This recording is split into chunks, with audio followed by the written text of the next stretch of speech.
Mobile से लेकर missile तक अब सब कुछ एक छोटी सी चिप के दम पर चलता है और आज भारत कह रहा है कि हम अपनी चिप्स खुद बनाएंगे। प्रधानमंत्री मोदी ने भी अभी अभी सेमिकॉन इंडिया 2025 में घोषणा की है कि 2025 के अंत तक भारत में कमर्शियल चिप प्रोडक्शन शुरू होगा। क्या ये संभव है? क्यों ये भारत के लिए इतना जरूरी है और इससे आपकी जिंदगी में क्या बदलेगा? चलिए आसान भाषा में समझते हैं। नमस्कार, आप देख रहे हैं इंडिया अनकवर्ड, वो प्लेटफॉर्म जहां भारत से जुड़े तथ्य और कहानियां सरल और स्पष्ट अंदाज में आपके सामने रखे जाते हैं।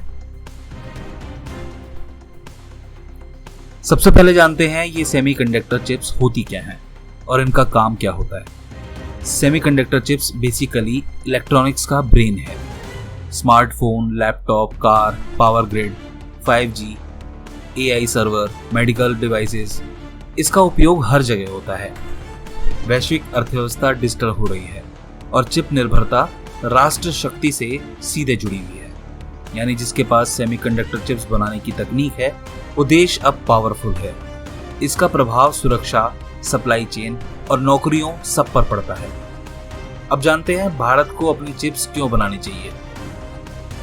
भारत का सेमीकंडक्टर बाजार 2023 में $38 बिलियन का था और 2024-25 में यह बढ़कर 45 से 50 बिलियन डॉलर तक पहुंच गया।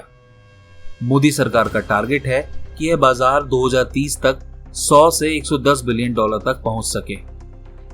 इससे इंपोर्ट बिल घटेंगे और वैल्यू एडेड मैन्युफैक्चरिंग बढ़ेगी। भारत में चिप्स क्यों बननी चाहिए, इसका दूसरा बड़ा कारण है जियोपॉलिटिक्स और कोविड जैसी महामारी। जी हाँ, चिप्स के सप्लाई न होने से कुछ देशों का पूरा ऑटो और इलेक्ट्रॉनिक सेक्टर ठप पड़ गया था। इससे साफ जाहिर होता है कि टेक आत्मनिर्भरता अब केवल आर्थिक नहीं बल्कि सुरक्षा का प्रश्न बन चुका है। भारत में अगर चिप्स बननी शुरू होती है तो इससे लाखों स्किल्ड जॉब्स पैदा होंगी। फैब, ATMP, OSAT और डिजाइन चेन के लिए लाखों नौकरियां निकलेंगी। इंजीनियरिंग, केमिस्ट्री, मटेरियल, ऑटोमेशन सबके लिए अवसर खुलेंगे। सरकार की नीति डिजाइन इन इंडिया को भी इससे बल मिलेगा। अब तक आपने जान लिया कि चिप्स होती क्या है और इसका निर्माण भारत में क्यों होना चाहिए। अब जान लेते हैं कि भारत में अब तक इस क्षेत्र में क्या प्रगति हुई है। भले ही भारत ने लेट स्टार्ट किया है लेकिन अब वह तेजी से आगे बढ़ रहा है। माइक्रोन की फैक्ट्री गुजरात के सनानंद में तेजी से बन रही है। वहां टेस्ट चिप्स तैयार हो रहे हैं। टाटा और ताइवान की PSMC मिलकर धुलेरा में 90,000 करोड़ रुपए का चिप्स फैब बना रहे हैं। बेंगलुरु और नोएडा में एडवांस डिजाइन फैसिलिटीज पर काम चल रहा है और अभी हाल ही में विक्रम 32 प्रोसेसर भी लॉन्च हुआ जिसे पूरी तरह भारत में डिजाइन और मैन्युफैक्चर किया गया है। प्रधानमंत्री मोदी ने कहा है कि हमने देर से शुरुआत की है लेकिन अब हमें कोई नहीं रोक सकता। हालांकि रास्ता इतना आसान भी नहीं है। चिप फैक्ट्री बनाने में अरबों डॉलर और कई साल लगते हैं।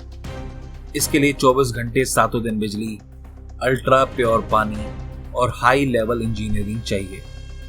फिलहाल दुनिया की सबसे एडवांस चिप्स 3 नैनोमीटर पर बन रही है और भारत शुरुआत में 28 से 40 नैनोमीटर लेवल पर काम करेगा। यानी शुरुआत मिड लेवल चिप से होगी, लेकिन यही पहला कदम है। सबसे बड़ी चुनौती है टाइमलाइन और क्वालिटी। अगर सरकार और इंडस्ट्री साथ मिलकर वक्त पर डिलीवरी करती हैं, तभी भारत ग्लोबल मैप पर मजबूत जगह बना पाएगा। अगर भारत में चिप्स बनने लगे तो इससे सबसे बड़ा फायदा मोबाइल और इलेक्ट्रॉनिक्स इंडस्ट्री को होगा। इसके बाद दूसरी बड़ी इंडस्ट्री होगी ऑटोमोबाइल और इलेक्ट्रॉनिक व्हीकल्स। साथ ही डिफेंस और स्पेस सेक्टर भी लोकल चिप्स पर भरोसा कर पाएंगे। इससे सप्लाई चेन सुरक्षित होगी, कॉस्ट घटेगी और भारत डिजिटल संप्रभुता यानी टेक्नोलॉजी में आत्मनिर्भर बन सकेगा। तो साफ है कि सेमीकंडक्टर सिर्फ एक इंडस्ट्री नहीं बल्कि आने वाले समय में भारत की आर्थिक और रणनीतिक ताकत का आधार है। 2025 के अंत तक भारत में अगर कमर्शियल प्रोडक्शन शुरू होता है तो ये हमारी टेक्नोलॉजी इंडस्ट्री के लिए मील का पत्थर साबित होगा। जैसा प्रधानमंत्री मोदी ने कहा है, जब दुनिया में चिप्स डाउन हो तो भारत पर भरोसा किया जा सकता है। अब देखना होगा कि भारत इस वादे को किस तेजी से हकीकत में बदलता है। तो आज की जानकारी यहीं तक। आप देख रहे थे इंडिया अनकवर्ड। इस वीडियो का कौन सा तथ्य आपको सबसे ज्यादा सदा लगा, हमें कमेंट में बताइए।